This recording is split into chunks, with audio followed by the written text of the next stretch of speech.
used to have a real thing for guns, man. I got locked up with a gun, went to jail, out on bail.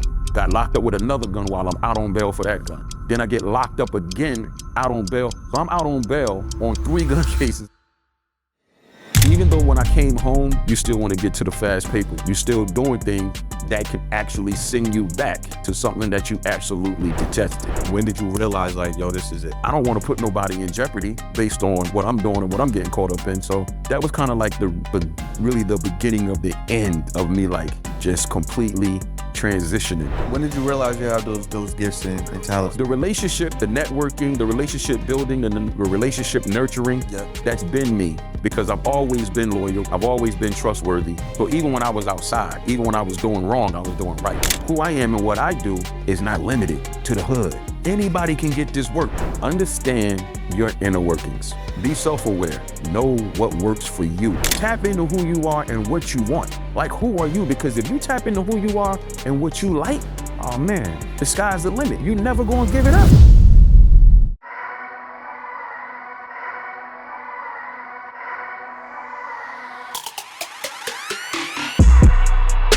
What's up, y'all? Welcome to another episode of the On the Pursuit podcast. We connect with 6, 7, 8-figure entrepreneurs.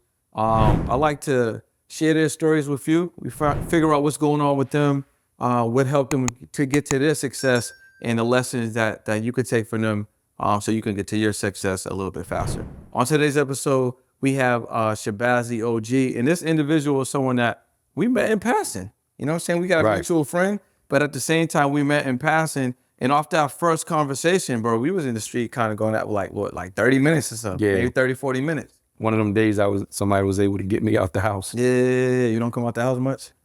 Nah, not enough.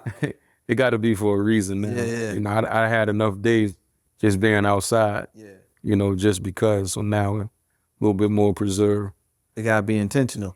Super. Yeah. Because I like where I live. The bills is high.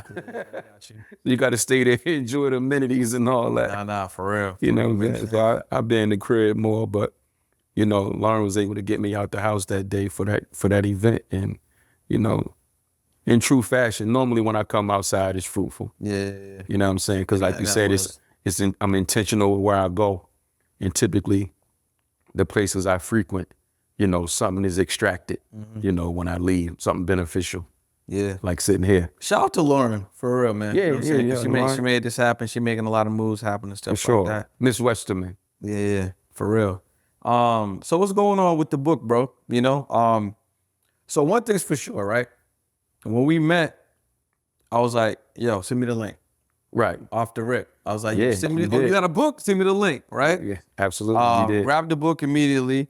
I haven't had a chance to dive in it because since we connected, I've been on the road. I ain't really been home. Right. But it made it to the crib. No, that's cool. Once I get to the crib, I'll be able to get into it. So what is this book really about? What's going on in the book? If you flip it over and you look at the top and the back, the top paragraph or the top paragraph. Yeah, you're going to learn everything the hard way because you don't listen. It's what I remember my mother telling me when I was 7 years old, and to this day, no words have proven to be more accurate than those. That's the foundation of the book. The foundation of the book is my life experiences from what my mother said, from being hard-headed. Gotcha. Being hard-headed, not listening, doing things the way I wanted them to be done, versus accepting guidance, being obedient, you know, to my mother. And authority. You know, I grew up with a, I wouldn't say a lack of respect for authority, but now that I'm an adult, looking back to being a kid and a child and a young man and a teenager and all that, things had to resonate with me from a sensible perspective. And like in my life now, if something don't make sense, it's just hard for me to receive it or accept it, which lets me know why I was so hard-headed. Because we forget kids are just smaller, unlearned, uneducated version of adults. Yeah, fact. So our DNA is formed, our opinions are formed, us as individuals are formed. We just haven't matured into that formation, right?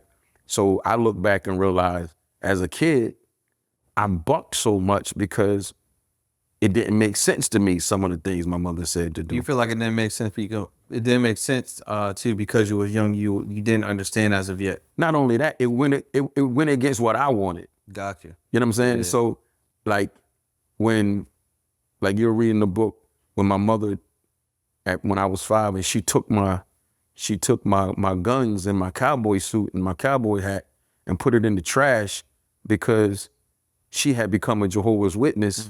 And I came home from school, and just like that, life had changed for me. And I'm like, where's my guns? Where's my pants? Where's my, like, what's going on? What's happening? Where is it? And she said, it's in the trash. So I went in the trash and took it out. But then she took it back and put it back in the trash and was like, you know, Jehovah don't like guns. And I'm like, who is Jehovah?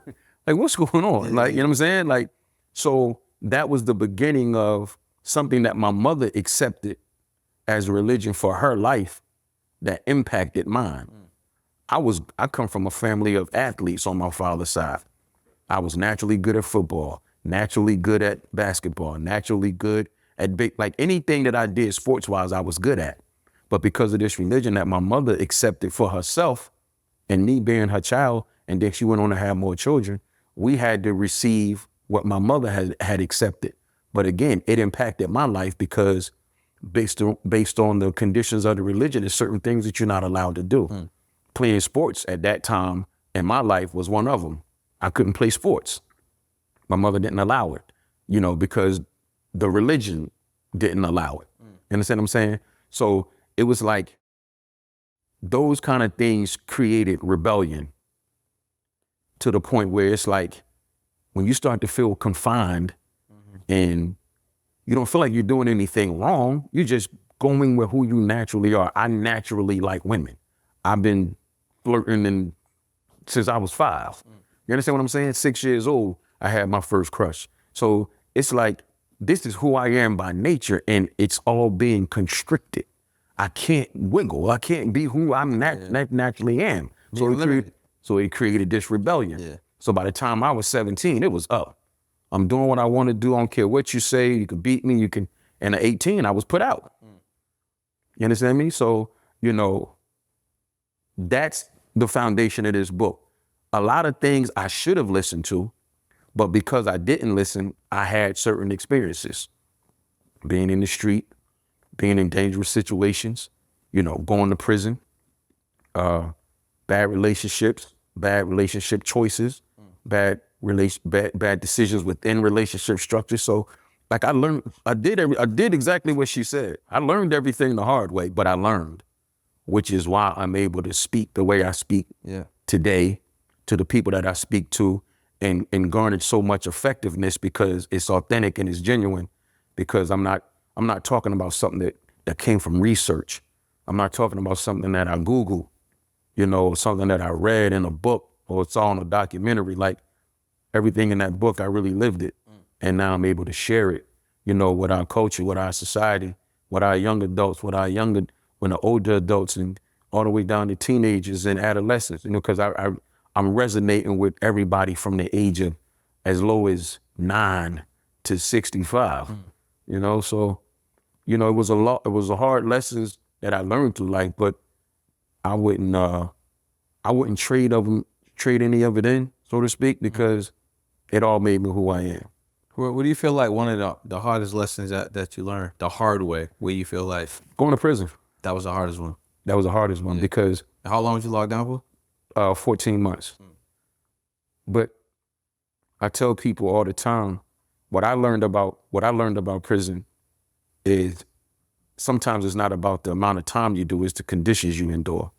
I endured like unorthodox conditions. I was in 6 different facilities. I was in the hole for 2 months. You know, I've heard, you know, I've heard, you know, violence occurring. The whole is solo confinement? Yeah. So it depends on the facility and what you're in the hole for. So I was up Broadway. So I was in the hole in Broadway. Now, that was a 2-man cell, but the first week I was there, I was in a 1-man cell. Then when they moved me down the hall, I was in the 2-man cell. But sometimes even though you're in a 2-man cell, you can still be by yourself. Mm-hmm. But the way it's set up is, you might have heard people make the reference, belly of the beast. You're really like in the basement of the jail. But it's a guard there. It's like maybe 14 cells, a shower, and very little lighting. So it's dense conditions, you know what I'm saying? But you can have at least one cellmate, or you could, be there by yourself. So my time was broken up between having 2 cellmates, and then some of the time I was by myself. What's that mindset like? Because you go in there, right, a certain way, then you got to endure those conditions, but then you got to have a certain mindset so when you get out, or even just to endure that. Well, for me, the biggest challenge was never having been away before under those conditions. I had been locked up before. I had been in the county. I had been in the precincts, but never did I have to go upstate. And I'm grateful that I didn't have to do 5 years, 10 years, 7 years, things like that, because being there in that period of time, even though when I came home, you still are adjusting to life and remembering those conditions, remembering how much you hated it, remember how much you don't want to go back, but then you still want to get to the fast paper. You still hustling. You still doing things that can actually send you back to something that you absolutely detested. So being there, you endure the disrespect from the COs, you endure the loneliness, you endure the, unfamiliar personalities that you have to learn who to interact with and who not. That's why the safest bet is to mind your business and stay in your lane. And, so being there, the conditions weren't so bad, but it was just the lack of freedom.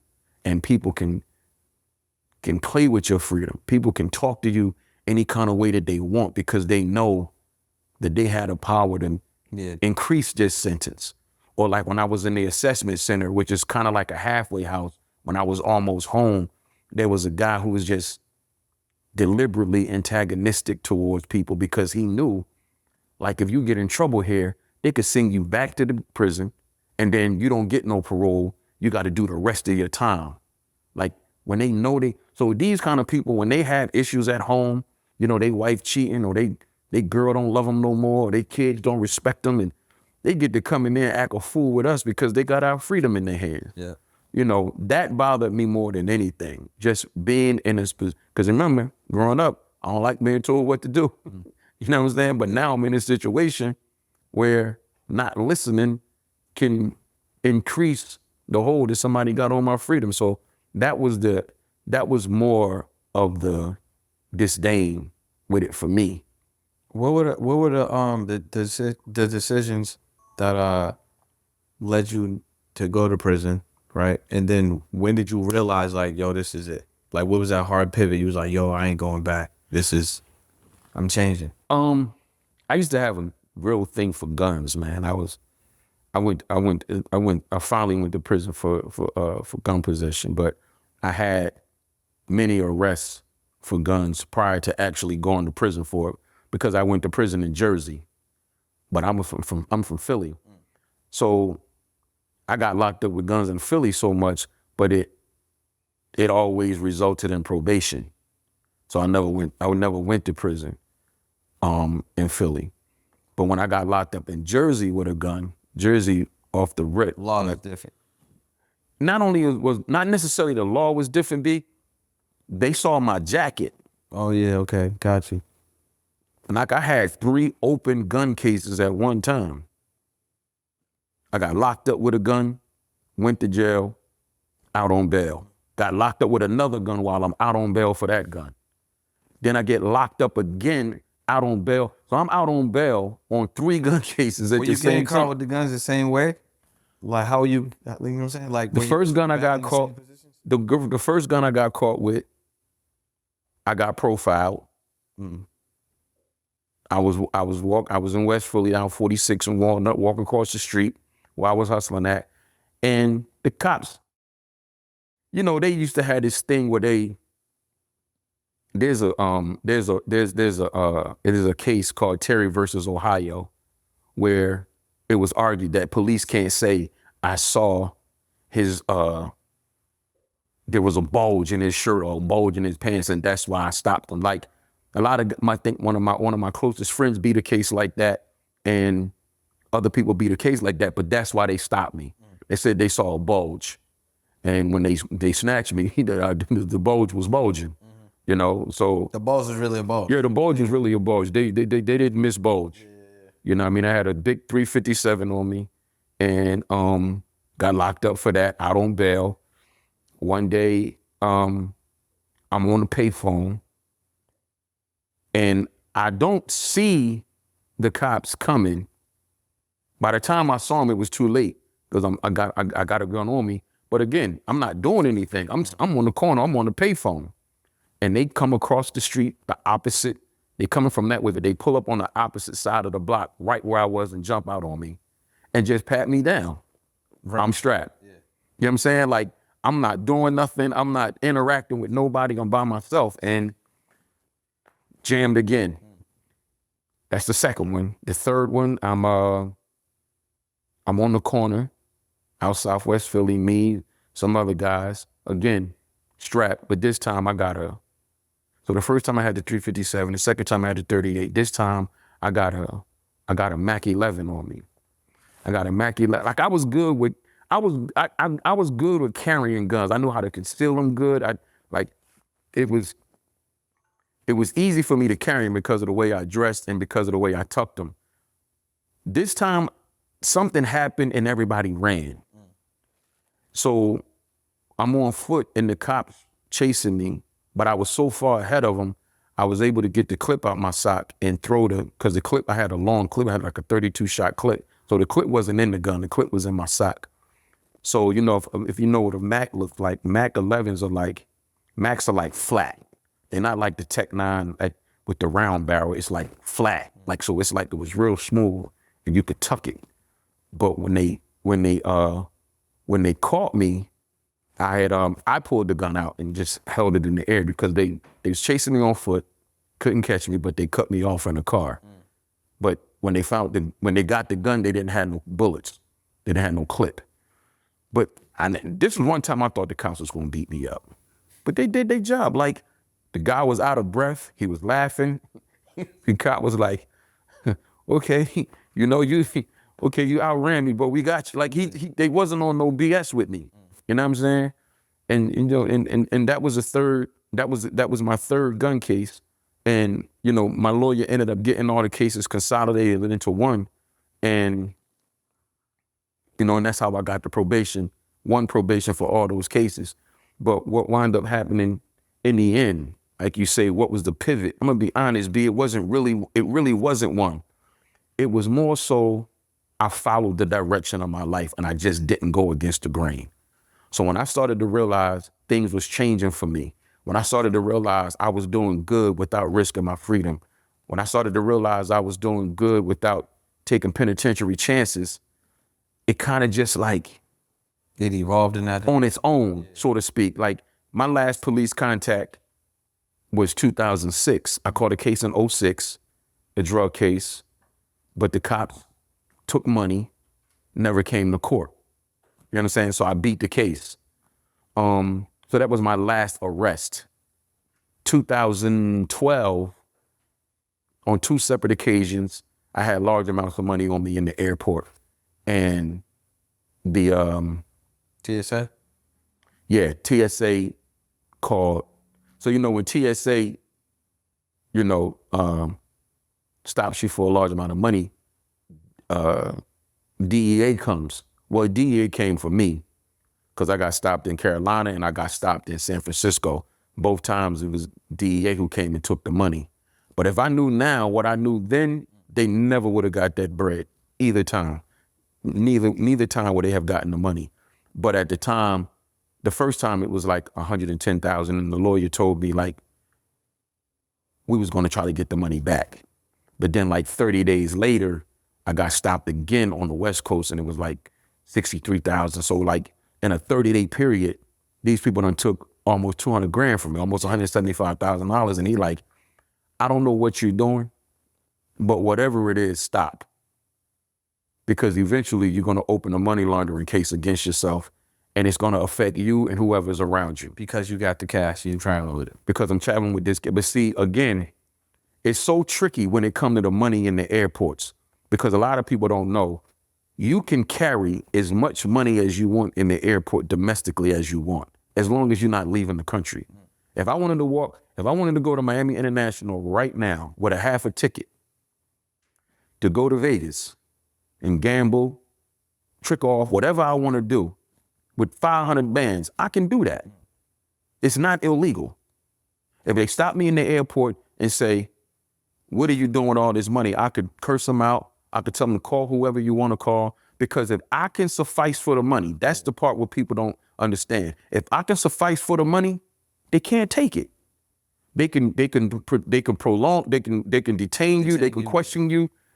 And even if they take it, they're gonna have to give it back if you can suffice for it. Yeah. But they so used to people not being able to suffice for the money, because most times it is drug money.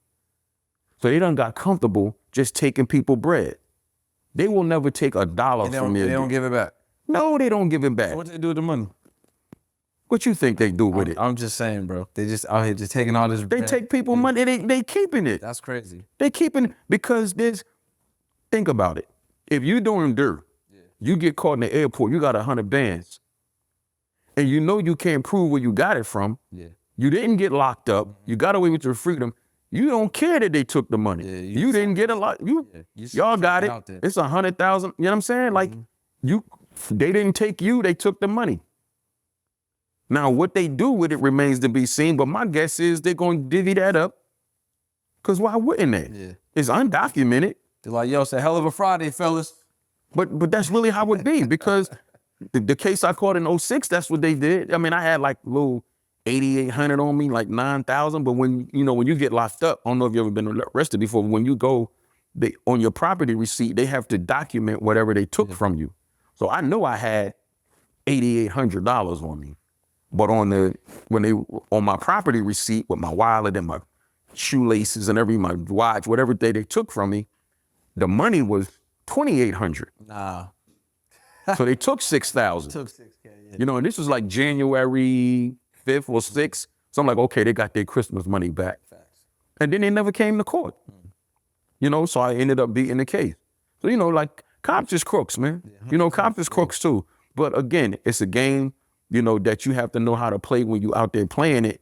And I just, life just got to a place where it just was no longer worth it to me.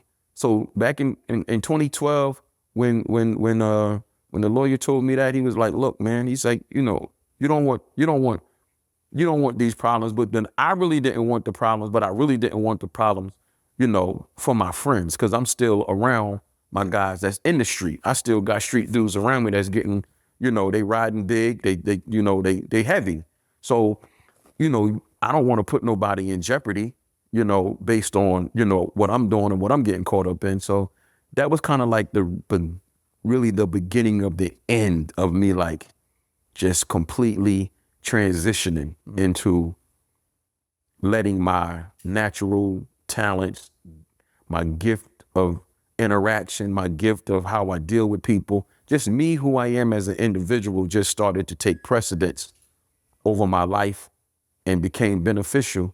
And the more that happened, the less I had to cater to the street. Is your revenue stuck? If you're an entrepreneur and your revenue is stuck, you don't need to fix your products or services. You need new audiences to discover you more consistently. Podcast guesting is the ideal way to be discovered 24 hours a day by your ideal clients. And guess what? The more people that know you, the more people can flow you. Head over to podcastmasterypack.com and take advantage of your first or next podcast. Let's go. When did you realize you have those gifts and talents? Because like connecting, communication, and just being someone that can develop obviously relationships. Those are heavy skills. The relationship, the networking, the relationship building, and the relationship nurturing, Yeah. that's been me. I've been that. That's why I survived the streets. Because I've always been loyal. I've always been genuine. I've always been trustworthy. So even when I was outside, even when I was doing wrong, I was doing right. You understand what I'm saying? Like, I could be trusted with work. You was in the wrong environment, but you was still. Yeah, I still had a moral compass. I was, you know what I'm saying? I was a guy who, if I was on your team, you was comfortable. You knew you dealing with somebody trustworthy. You knew you're dealing with somebody loyal. You knew if you had to leave something with somebody, you could leave it with me. You know, that's so the networking and the moral compass, you know, that always was me. 17 years old is when I first got introduced to the entertainment business through a radio station internship. So I've always, from a young age, been around celebrities. I've always, since a young age, been in, you know, what we'll call the upper echelon rooms. Yeah. I've been around people. So that then started. What wound up happening is, over the course of years and times, I built all of these relationships. So my music industry, entertainment industry relationships have been nurtured and nourished since I was 17 years old up to now. So once social media came into play, and then I started to share my life story, started to share my life perspective on social issues, social networks. And once I started sharing my input and my perspectives, people gravitating towards it. Now it's like, who is this guy? Man, let me ask. So now I'm getting people asking me my advice on things.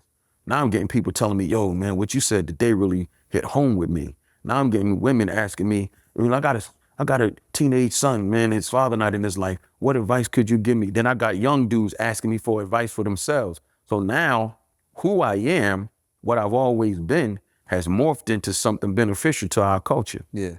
And to answer your question, it was realized probably 2016 when I realized I'm on to something with this whole approach to how I engage on this social platform. And it ultimately worked out into people understanding this guy's really authentic. He's not on the internet just saying what people want to hear because it sounds good for likes and views. Like, when they see me on the internet, then it's like, see me in real life, it's like, okay, that matches. Yeah. It goes together. I've even had people, and this was another time that I really started to be like, okay, I like how this is going. I had, at that time, it was like maybe 3 different people. And it was so crazy. 3 different people messaged me on 3 different occasions and basically said the same exact thing, which was, I've been watching you for X amount of time. Each one shared how much time they had been watching. One was a couple years, one was a few months, and I think another one was about a year or so. But each individual separately said, I've been watching you, I never comment on your page. This all happened in the DM. I never commented on your page, but I've always watched you, and I've waited to see when you was gonna be inconsistent.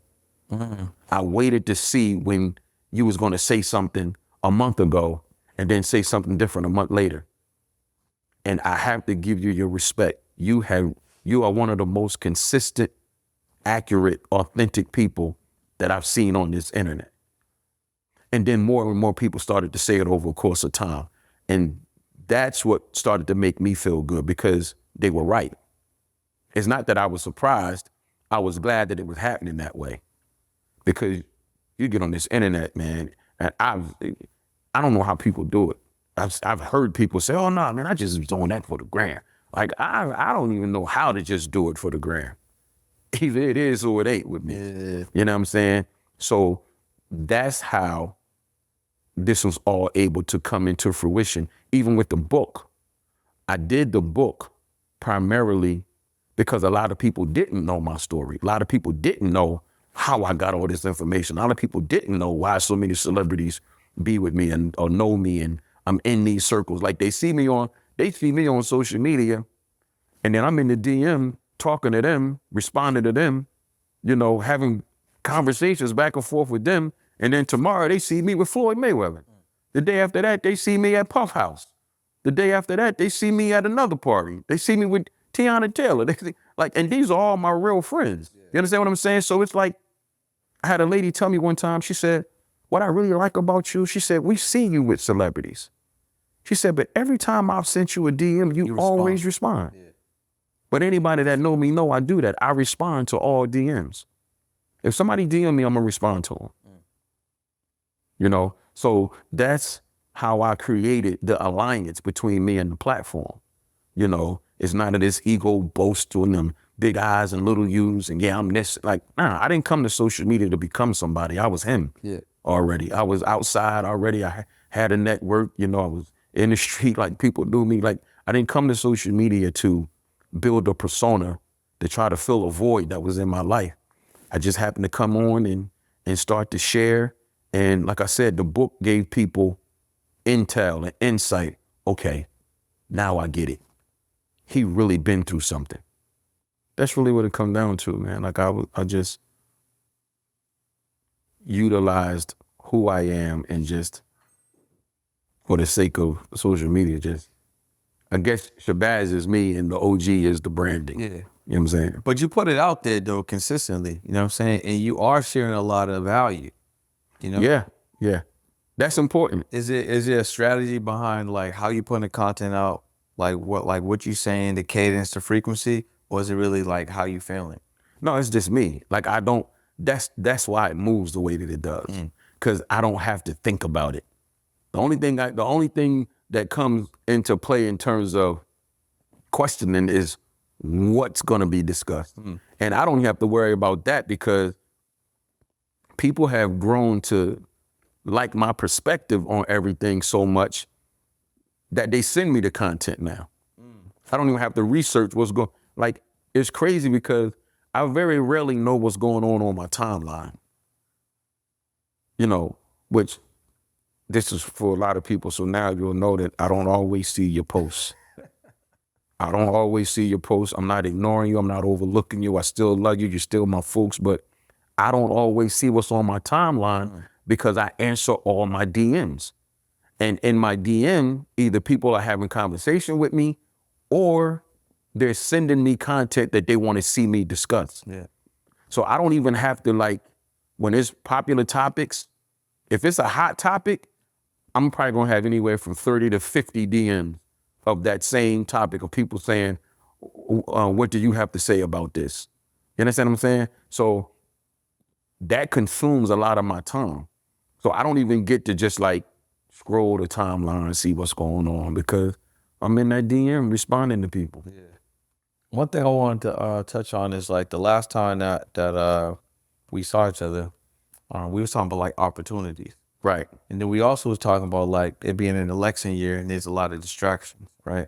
So being that it's 2024, right? We got the technology, social media, access to all the information that's available, right? And this is some information like we, you know, let's say us, we didn't have access to, or we couldn't, you know, we couldn't learn certain things. But now we can go to Google, we use ChatGPT, you know what I'm saying? You can get mentors they out there, right? You know what I mean? So like, or coaches or whatever. So like, what do you feel someone that's young coming up, you know, ways that they can tap into certain opportunities? Here's what I tell people, because let's take into consideration everything that you just mentioned. ChatGPT, Google, research, like all the information is out here, right? But a lot of people not researchers. A lot of people are not technology savvy, right? So I always implore people, understand your inner workings. Be self-aware. Know what works for you. If you know you learn better through conversation like this, find you somebody that know what you need to know and talk to them. Yeah, that's actually a good one. That's a real good one. Because what happens is this. Find yourself a smart friend. Find yourself a smart friend. Yeah. Find somebody who knows what you want to know. Yeah. They may be good at getting all the information. And if they're close enough to you and they care enough about you, they're going to share it with you so you'll be able to absorb it and learn it at your pace. You dig what I'm saying? Yeah. Too many people try to do what everyone else is doing. And what happens is frustration settles in. You know, like I know a lot of people around me, and you know, I'm just meeting you, one of them, that know this financial game, know this trading, or this real estate. You know, I was just laughing the other day. It was yesterday. I see a guy, he on the internet, and he's talking about how he bought he booked a private jet trip on his American Express. Oh yeah, I seen that post. I saved the joint. Yeah. Okay. See, stuff like that make me dizzy. Yeah, I got you. You know, see, because I took the American Express, and then I bought the and I paid for the jet with the American Express, but then I went and borrowed money against my life insurance policy at 3.9%. And then what I did, when I took that money out of the shoebox, then I put it over there next in the underwear drawer next to my socks. And then when I took that back out of there at 4.6%, then I took that back to American Express, and then I came back and took my mom food shopping and then gave her 1.2%. But what I really did, I didn't pay my child support because I took the money from that. And then I brought that back to American Express, and then that's how I got the private jet. Yeah. And I'm like, what did you just say, man? Yeah, facts. Did you have the money for the jet or didn't you? You know what I'm saying? But in that world, it makes sense. Yeah, facts. For me, do you got the money for the jet or not? You understand? But for some people, that works. I keep people like that around me because what's going to happen is I'm transparent. All my friends know when they start talking like that, they know my favorite word. They know Shabazz. You know what? Shabazz going to say you talking Chinese. It's foreign to me. Yeah. But what they also know that if they see an opportunity for me, keeping in mind how I think, they're gonna bring it to me. Yeah. I've arranged it where my friends know what to talk to me about. They know what to say to me. They know what to say and what not to say that comes out of that world, because I'm an expert at what I know, and I'm even more of an expert of admitting what I don't know. And I'm cool with that. I'm cool with the lane that I'm in, because the lane that I'm in is necessary. There's people who can talk me under the table when it comes to finances and real estate and percentages. They could talk me under the table, but they can't walk into a room full of 10-year-olds, 12-year-olds, 22-year-olds, or in a prison and relate to people like I can. They can't pay for this. This what I got, this ain't on the market. You can't buy it, and you can't sell it. Either they're gonna take it from you or they not. That's why I'm comfortable in my space, because what I do is valuable and it's necessary and it's unique. And I'm cool with that. So I take who I am, right? And then I keep people like yourself and others around me who are faceted, multifaceted in these other worlds that are also necessary. Bring them together. And I bring them together. Yeah. That's the smart way to do it, in my opinion. No, I agree. So if I was to talk to a youngin' back on the block, the first thing I'm gonna tell them to do, understand yourself, your journey. What do you, cut out all the noise. Don't tell me what your friends is doing. Don't look at what somebody else has. Don't look at what somebody else is driving. What do you want? Like I had that, my son is 27. I talked to my son, he'll be 27 in June. I was talking to my son today. We was on the phone for over 2 hours, and he's a credit processor. Okay. That's his job, right? So we having a conversation about what else is there. I'm asking him, like, is there anything else after this for you?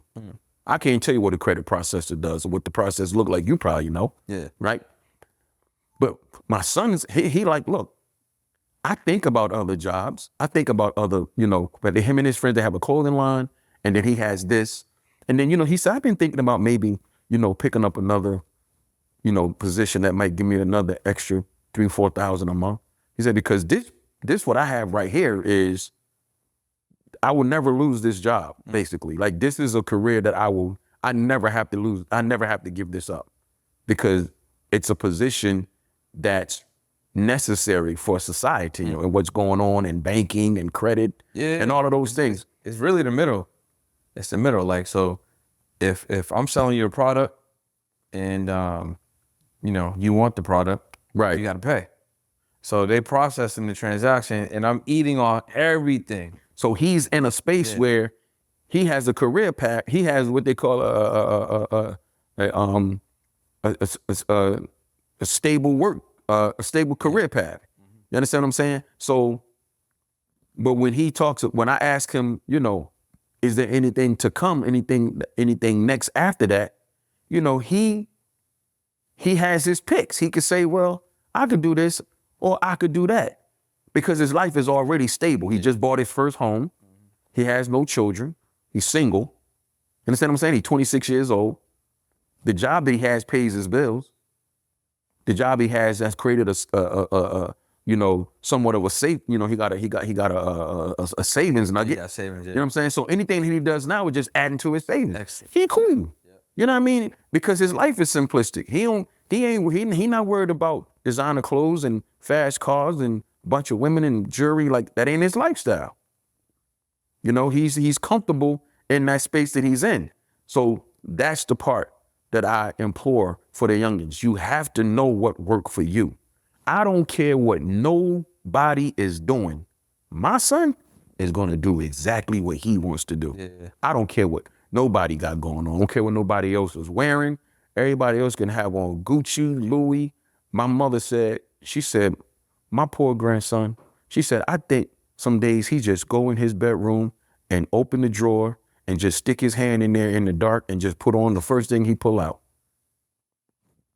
That's him. Yeah, that's what works for him. And he don't care what nobody think. And people don't understand how powerful that is. Nah, super powerful. Like, when you can live your life, people misconstrue, I don't care what nobody think about me. It's one thing not to care what nobody thinks about you when you're secure. We all care what people think of us. We don't want somebody to think something of us inaccurately. But if your thought of me is, I'm not wearing designer, I don't care about that. If your thought of me is, I don't drive a Rolls Royce, I don't care about that. Now, if your thought of me is, and he's mean, and I know I'm not mean, I care about that. I don't want you to think of me that way. Yeah. So not caring what nobody think, has its limitations. But for the most part, when I'm trying to talk to these young people, man, or people that I'm advising or, life coaching, I always implore people, get in tune and in touch with who you are and what you want. Because you may not want all of this other stuff that these people got. More money, more problems is real. That's not just a rap line. That's real. The more you have, the more things come with it. More responsibility, more people need. And if you love them, there's more help you're going to dispense. To whom much is given, much is really required. So you have to really be mindful about, is that the kind of life you want to live? And it's cool if you do. But if you don't, then don't. But you won't know unless you know yourself. Yeah. So that's why I tell people to start at know you.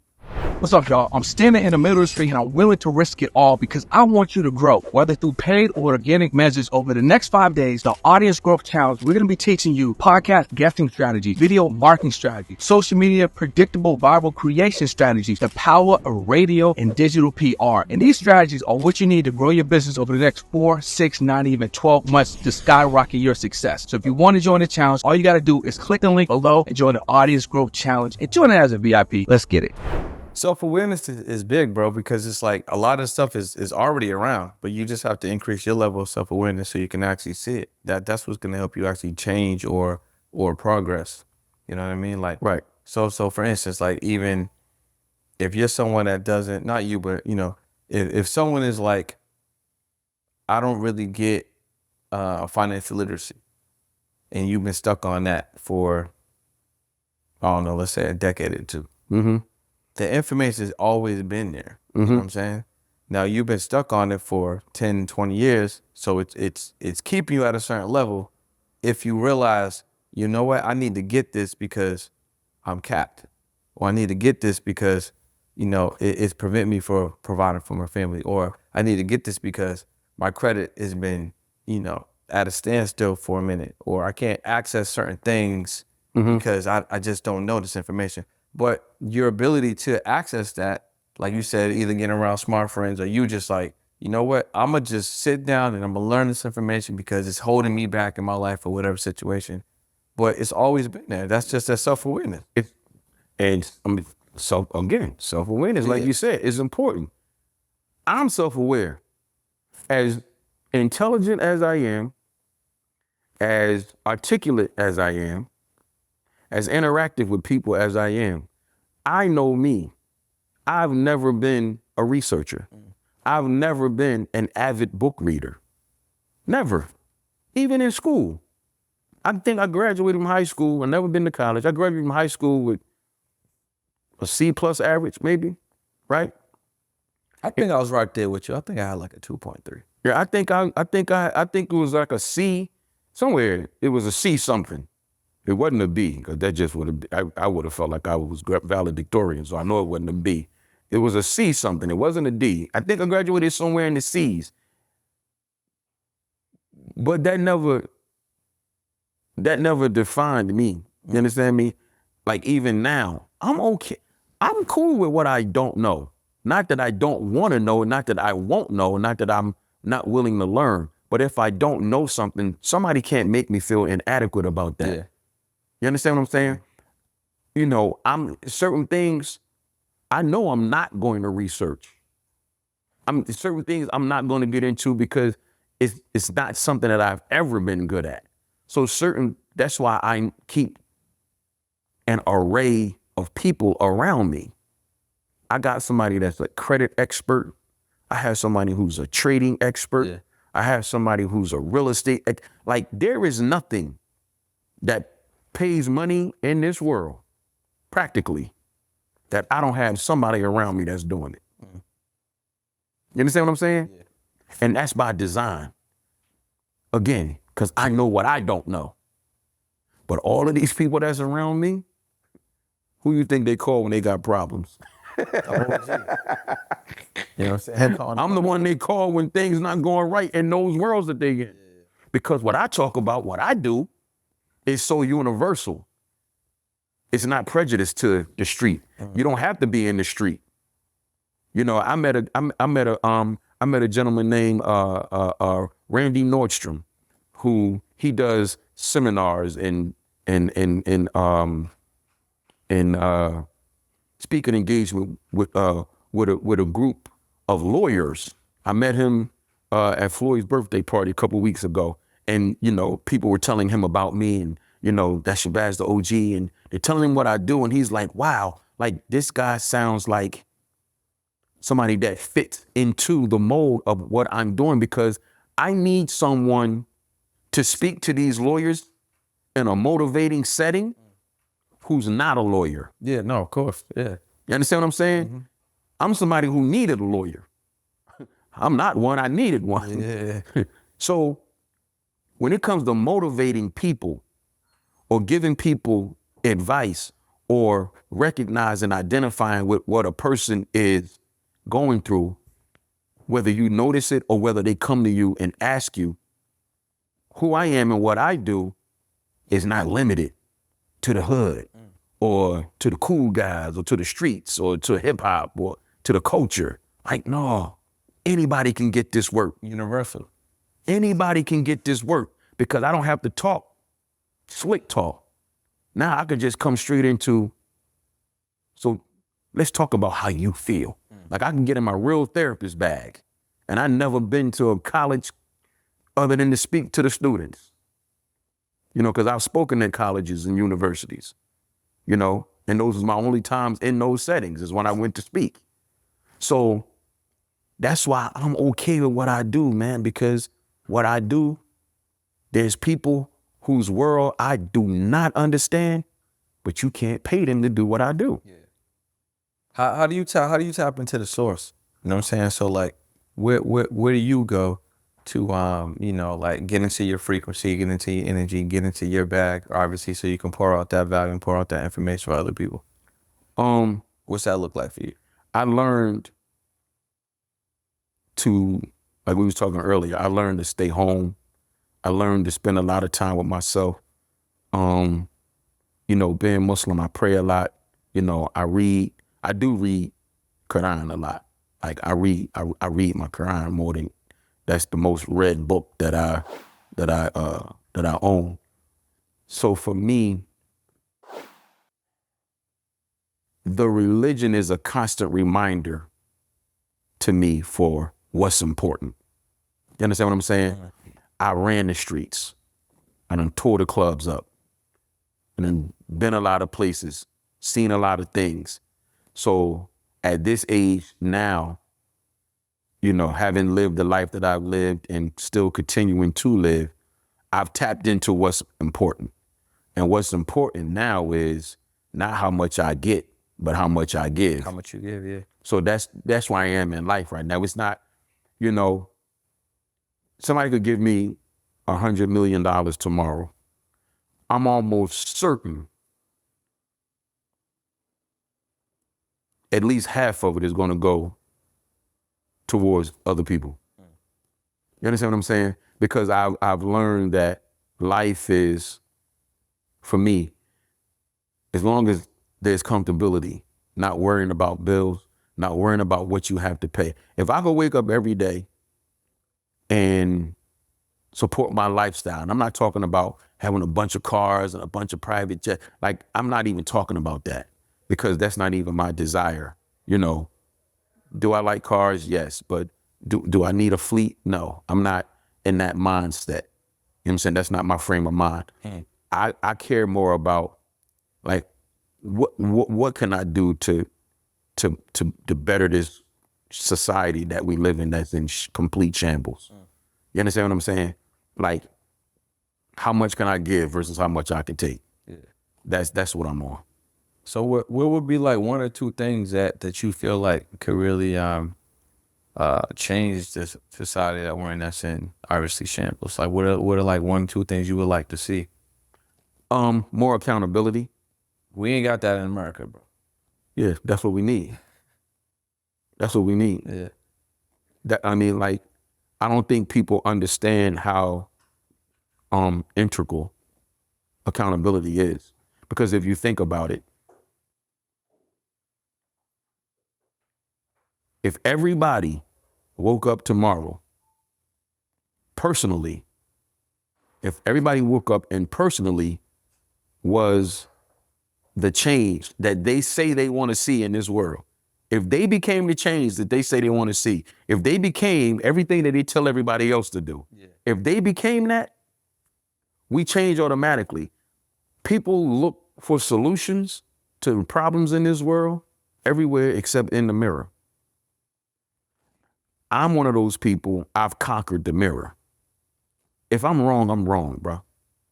If I gotta apologize, I'm apologizing. If I gotta say I was wrong, I was wrong. That's it.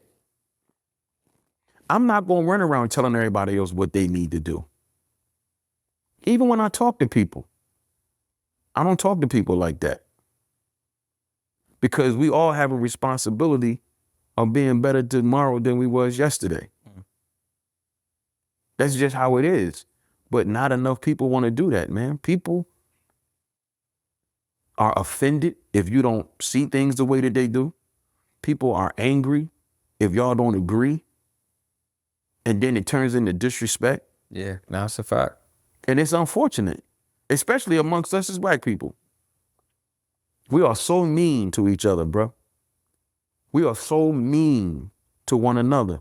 And it could be something as simple as you like Donald Trump and I like Joe Biden. Guess what?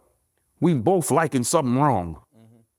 We both are liking something that could be potentially detrimental.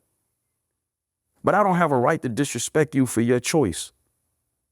Your choice is your choice for your reasons. You understand what I'm saying? People argue. I watch people argue with each other on social media about perspective and opinion. Neither one is right. Opinions are not right. Yeah. Perspective is not right or wrong. It's how you see something. Yeah, it's your view, your vantage. But if you were smart, if I disagree with Brendan disagree with me, but we could say, you know what, bro? Respectfully, we can agree to disagree. But I might have took something out of your perspective. Yeah, or it may have motivated you or myself to do the research. Do the research. Yeah, or get more information, get more insight. Having different perspectives is not a bad thing. Yeah, It's a lesson, it's teachings within that parameter. Mm-hmm.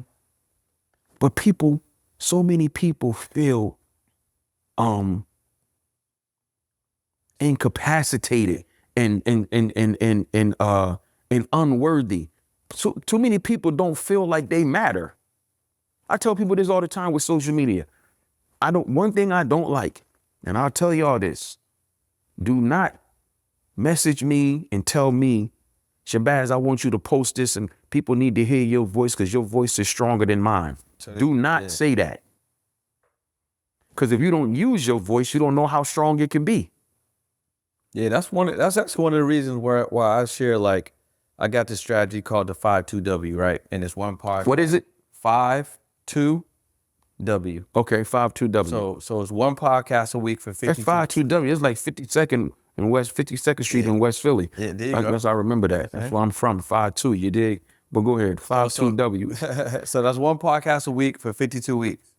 So whether you're someone that's looking to get their message out there, if you do 30 minutes a week, you say you want to get your brand out there, you say you want to connect with people. Right. 30 minutes a week, you talking about your brand and your business in front of different audiences. Right. By the end of the year, that's 52 different audiences that's going 24/7 with your message. Somebody heard you. Right? Now, if you're to your point, if you're someone, right, who's like, yo, Shabazz, can you say it because your voice is more impactful? If you want to get your voice more impactful, you could do the exact same thing, right? You could literally go on one platform, right? Even if it's Instagram Live or something. Consistency. One platform a week at the minimum.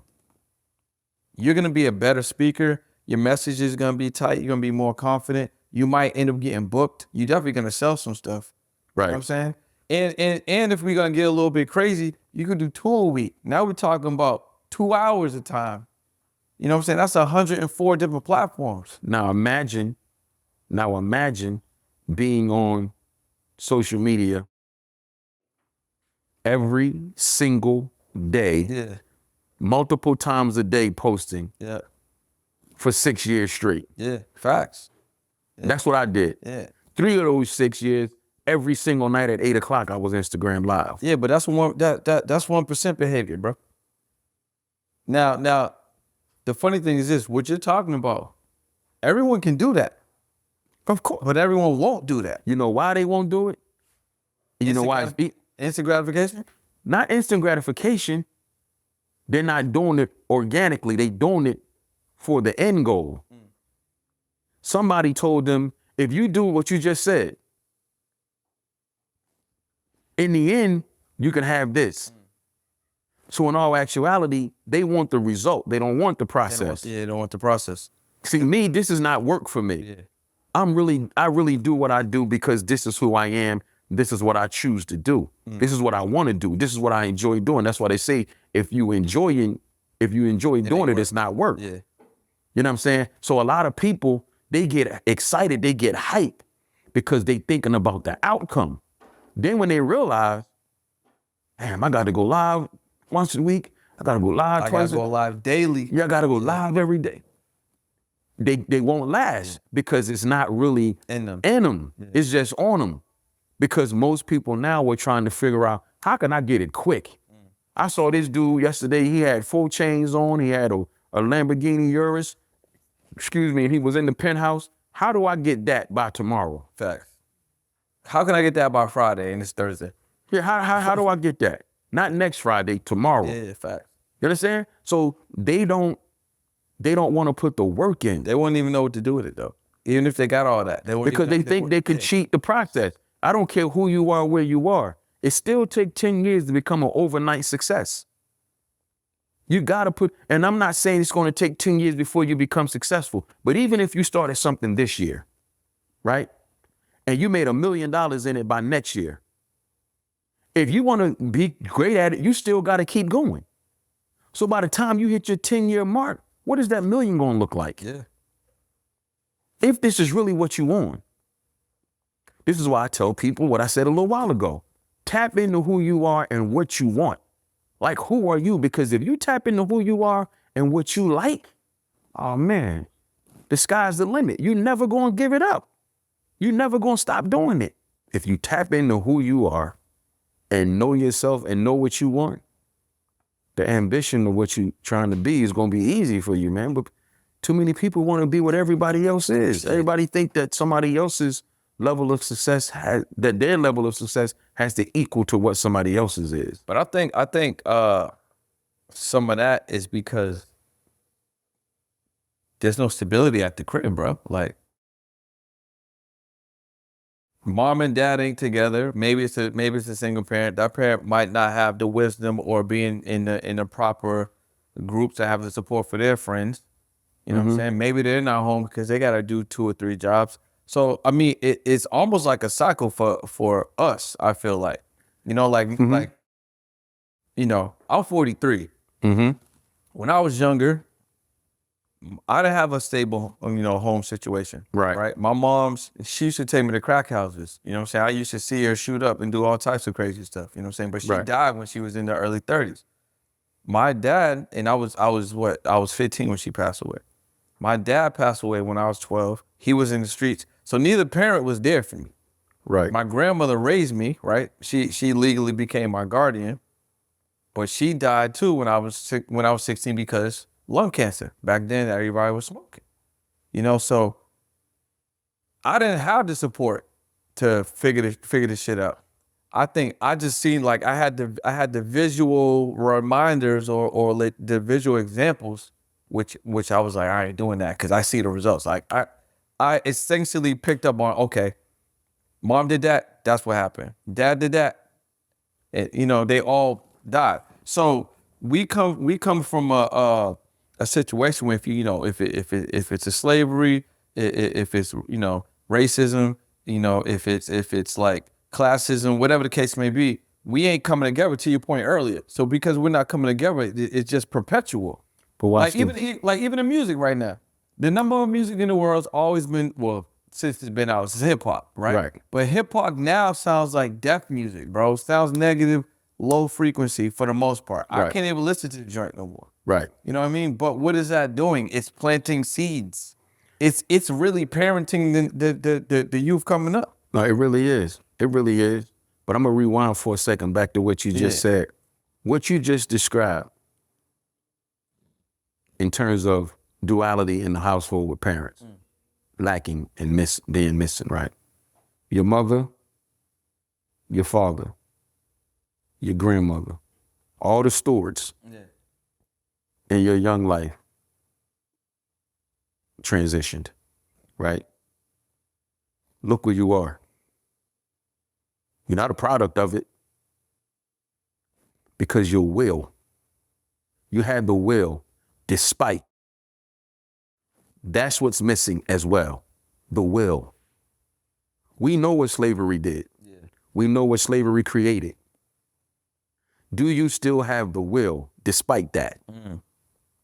Too many people don't have the will. Too many people want the excuse. Too many people want to be pacified.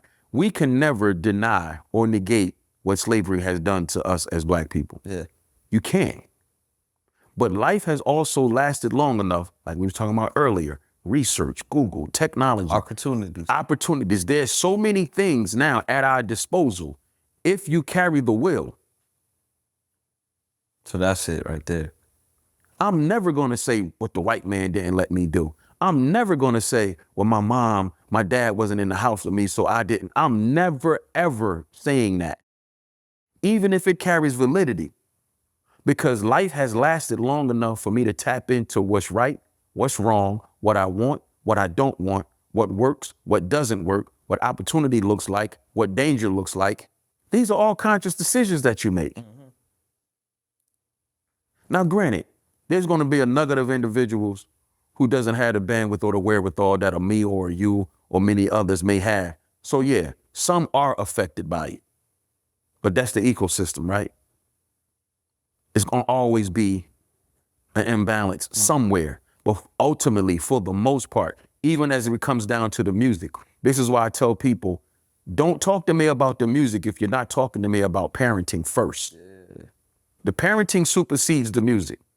Because when we were young, even in dysfunctional households, even in abusive households, there was abuse in a lot of situations was nothing but oversaturated authority, which means if your mother said you didn't listen to this music in her house and you go spending that over Janet's house this weekend, Janice knew not to let you listen to the music that your mother didn't let you listen to.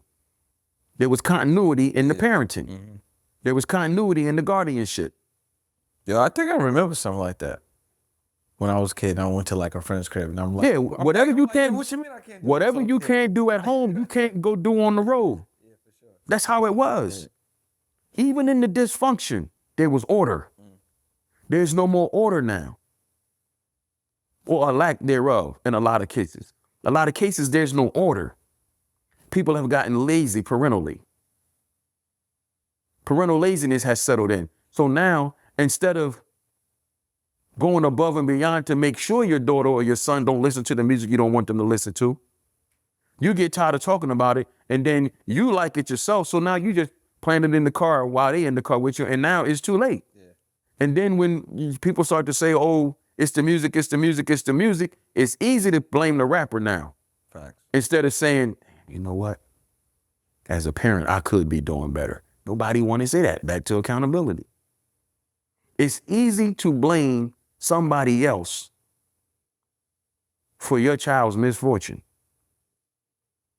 when in all actuality, the first place of consultation should be the mirror. Yeah, fact. Like I tell people, more of us need to adopt the process and the habit of having what I call personal staff meetings. Yeah, I rock with that. Yeah. I have them all the time. I'm the board. I'm the employee. Audits, having self audits. I call them personal staff meetings, man. I have them all the time. It's just like running a big corporation. I'm the corporation. Don't nothing around me operate the way it's supposed to if my dynamic and my structure is incomplete. Yeah, fact. So it's all about getting into yourself. Yeah. People don't do it though, man. That's where the problem solving starts. With you. Bro, you hit on a bunch of stuff right there, bro. Just overall, just I'm hot. Yeah. All neck. Yeah, you're hitting on a bunch of stuff. Hey, listen, if you're looking to grow your podcast business or you're looking to leverage podcasts to grow your business, you want to tap in to the Podcast to Profits Academy. We're going to teach you exactly what it takes for you to get more exposure to grow and scale your business or leverage podcasts so you can do more revenue. What you want to do is head over to podcast2profits.com and apply to work with me and a member of my team. I want to wrap up with this though. So like, let's say we got the, a couple of things also we got to make sure that we touch on, because I know you got some projects coming out too. But if someone is going to like, let's say, Shabazz The OG Academy, you know what I'm saying? And there's like 3 principles they got to leave with. They can't graduate unless they get these principles, you know, like instilled inside of them. What would they be? I'll give you one better. I already have them, but it's not 3, it's 6. Let's get all 6. It's called the 6 steps to how to flip your life. It's in the book. Well, the book is called Flip Your Life. The 6 steps are not in there. Yeah, all right. But the 6 steps is something that I came up with after the book. Lauren, hand me one of those phones, please.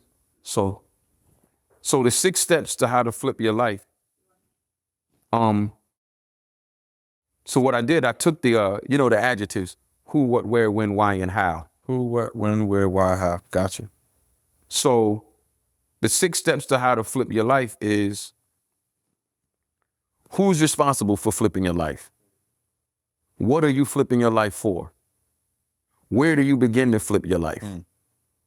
Why are all of these things essential to flipping your life? And then how do you start to flip your life? Who, what, where, when, why, and how, right?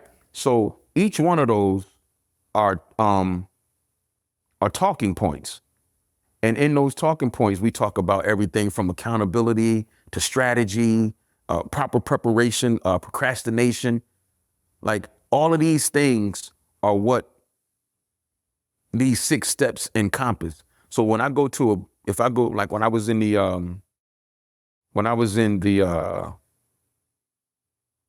when I was in Baltimore at the Baltimore Juvenile Detention Center, I put these 6 steps, on the easel, and I discussed those 6 points, and it resonated with them.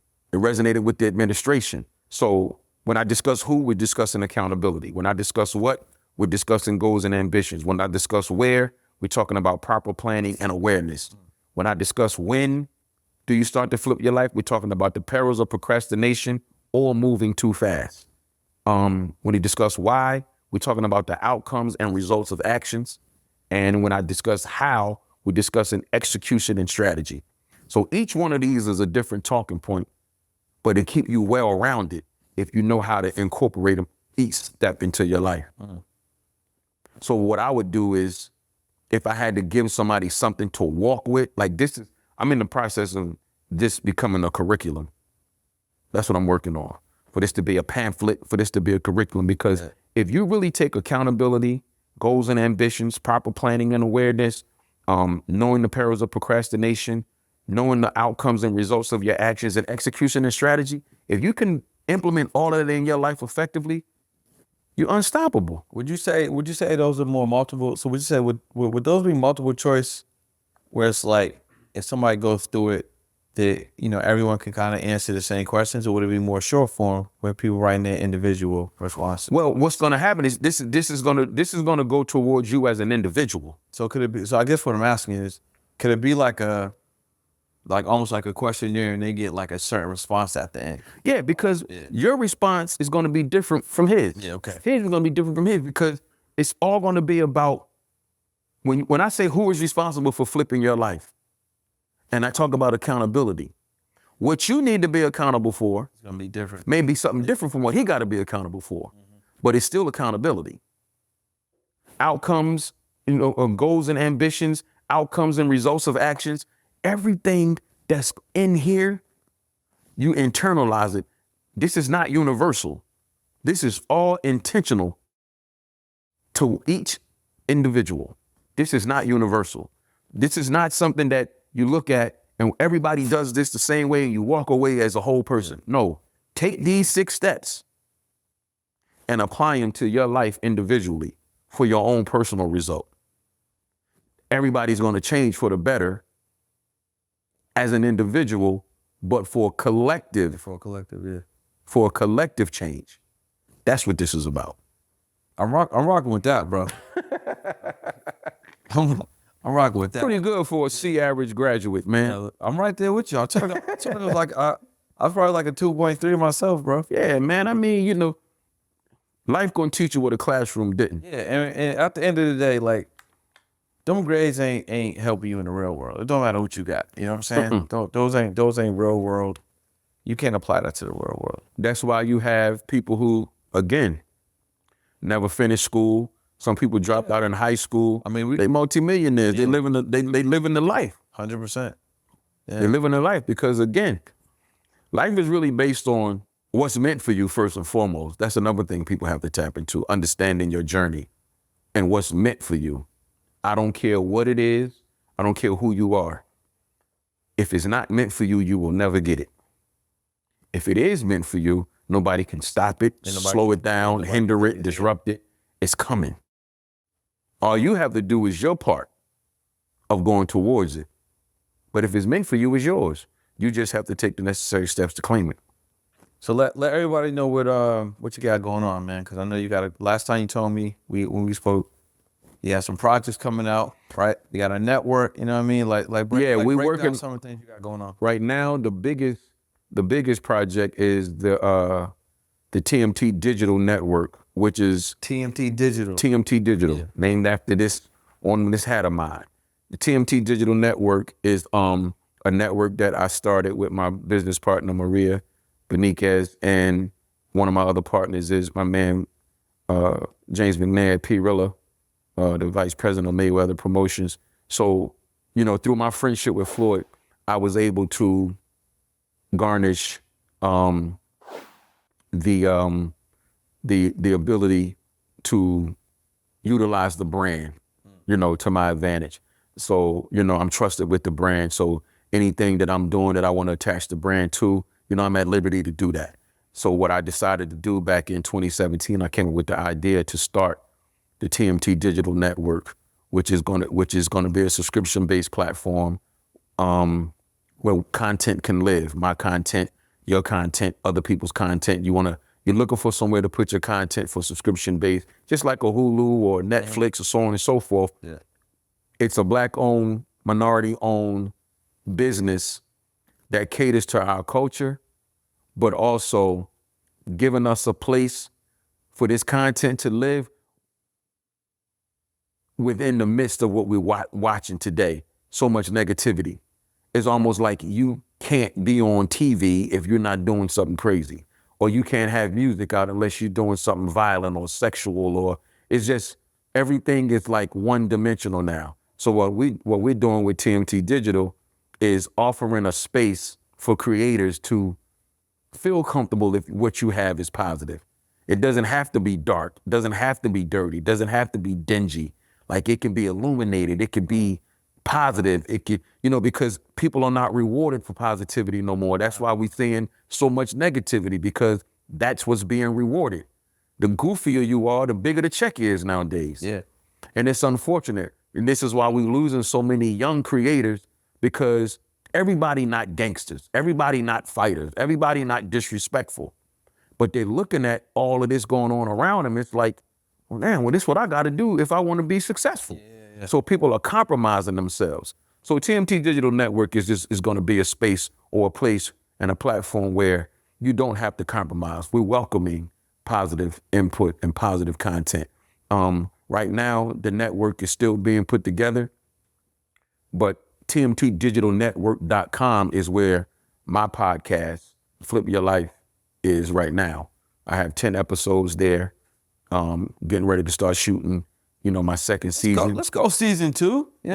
So I got... Let's go season 2. I got 10 episodes in on Flip Your Life, and you can find it, again, on the TMT Digital Network. So I'm working actively on that, in the process of putting together a conference this summer. It'll be the first annual, something that I want to do annually, in terms of some things I want to contribute to the culture and society. I don't want to talk too much about it because we're in the beginning stages of it, and I'm one of those people that I don't really like to talk about much about what I'm about to do. I'd rather talk about what I'm doing or what I've done. And once I get further along in the planning of it, I'll speak more about that.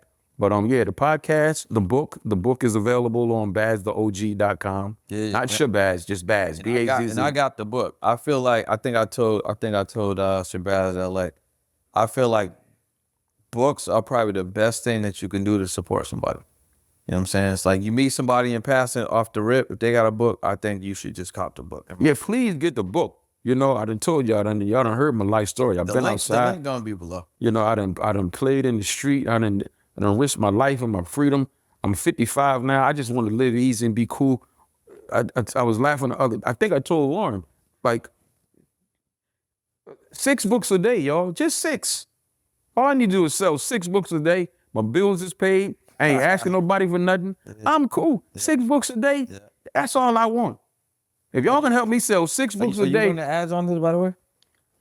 Those are all Lauren questions. If the book ain't selling, it's Lauren's fault. Word. So Lauren, talk about that. You see how I did that? Mm-hmm. I wrote the book. Now I can't write it and sell it. Like, somebody got to sell it. Like, I was good at other things, but there's marketing and that, like, using the ads, and this is why you bring these people around who know how to do these things. I just did the math on how many need to get sold. That was my job. Yeah, gotcha. Now Lauren, sell 6 books a day. Yo, so during the podcast, I was just thinking as we're having a conversation, because I be thinking while I be talking. As you should. You know what I'm saying? So I feel some money coming on. I feel it. You got the summit popping off that you're gonna put together. Right, for sure. Absolutely. Right. You got these books. Right. You speak. Absolutely. You know what I mean? You give a lot of value, you change a lot of lives. Come on, B, you warming me up. I could see the dollar signs. Come on, spit it out. I got a tour. I got a tour putting together. Okay. I got a tour. It's called an Audience Growth Tour Audience Growth Tour. Okay. AudienceGrowthTour.com. Okay. You know what I'm saying? It's a hybrid. So basically what it entails is one day is a workshop. Okay. You know what I'm saying? Where, we're teaching, giving value, making sure people getting the information that we have planned for them. The next day is a private networking live podcast type of vibe. Okay. Like pretty much what we got going on here. Shout out to everybody here that's live, you know what I'm saying? They here too. Right? It's like that. So let's say it would be me, or I would feature a guest host and they would do an interview, and then people that, take advantage of that option get to come, partake in the live, and then ask questions with the guest. Super dope. Their content. And then the next day, we have a bonus day for certain people. It would be like a content day. So what I'm saying is, maybe you want to come on the tour. It would be potentially you, myself, and then there's two other individuals that I connect with pretty often that are friends and clients of mine that I'm gonna slot for the tour. Hey man, I told you he was 12. It's 12 cities. Okay. In 6 months. Okay. It's basically 2 spots a month. 2 spots a month. Okay. 2 spots a month, and then he sells tickets on the front end, and then we got a nice little package on the back end, and then we record everything. I'll probably bring my guy Timmy. You know what I'm saying? He can be in charge of all of the I'm talking about the Energizer Bunny. Yeah. The Energizer Bunny. Yo, he got a song. It's called 100 Push-Ups. Yo, it's crazy. I believe. Listen, like if you can't do 100 push-ups, by the time he finished with you, you will. No, facts. So what I'm saying is, you should join me on tour, bro. Invitation accepted. So Lauren, you got work to do. Invitation. See, I could tell you. You know how on the cartoons when they got the baseball and they wind their arm up real fast, you're like, I knew the pitch was coming. Yeah. But I knew it was a dollar sign at the end of it. I'm with all of that. Yeah, I'm with that because that's what's important to me. That'd be dope, bro. What's important to me is that the as we talked earlier about branding, Shabazz The OG, the brand, right? The brand is established, and that's what I'm grateful for. I'm grateful that the brand has been established, and I don't have to rely on Instagram anymore because it's got really weird over there. Like this weird. Listen to what I'm about to say.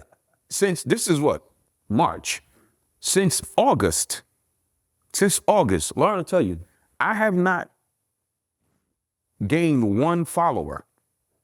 My following has been stuck on 208,000. So you being shadow banned or something? I've been shadow banned, but it's too late.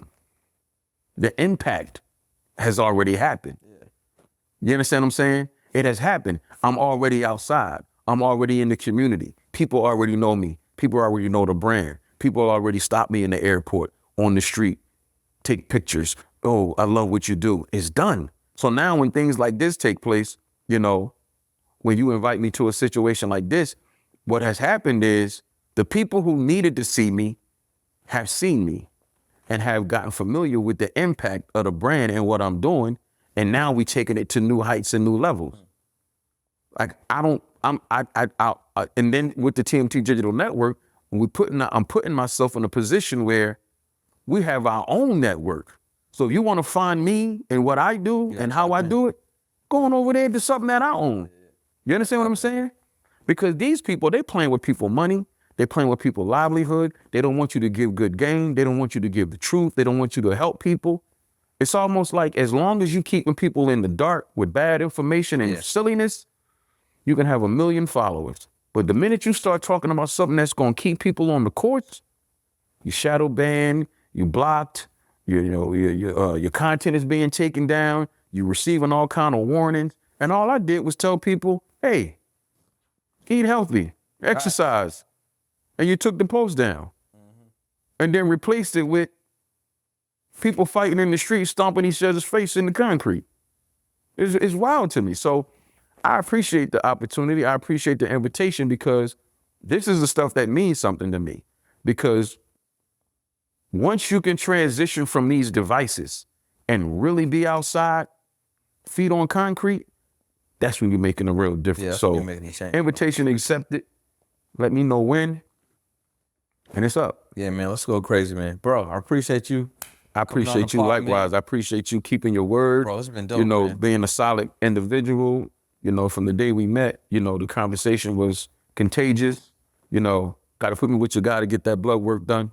Oh, yeah. You know? Shout out to my guy, Carlton. Listen, bro, Forever Young, in Miami. Probably either the Fort Lauderdale one or I went to the one in Boca, just scheduling, but Fort Lauderdale might be the closest. Fort Lauderdale is You closer. definitely got to tap into him.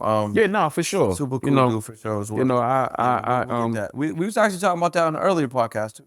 Yeah, so you know, when you said that to me, you know, that was something that sent my antennas and my radar up. So I'm definitely looking forward to that, man. And again, I just appreciate the interaction, the brotherhood, the respect, you know, all the things that you've accomplished and continue to accomplish, and you know, putting people in position. That's another thing that, you know, that we have to continue to do as indigenous people and as indigenous men, you know, especially the men. You know, we're the leaders, we're the providers, we're the protectors. We got to do a much better job at forming these alliances with one another and building camaraderies, man, so we can protect our women, protect our communities, protect our kids, and really stand on that principle of what being a man really is, which is not being afraid to see another man shine, not being afraid of another man having more than you, being comfortable in your own skin and being able to unite and tell somebody else, hey, I got an opportunity for you, brother. What's up? You with it? Yeah, let's get it. That's what it's about. So I appreciate you. Yes, sir. Listen, y'all, for another episode of the Honor Pursuit podcast. Make sure you tap in with Shabazz The OG. Grab the book. I did, so you should too. Flip your life. Where they gotta go to get it? 6 a day is all I need. Go to BazzTheOG.com. BazzTheOG.com. 6 a day. And y'all will keep me satisfied. Yo, 6 a day, y'all. We out.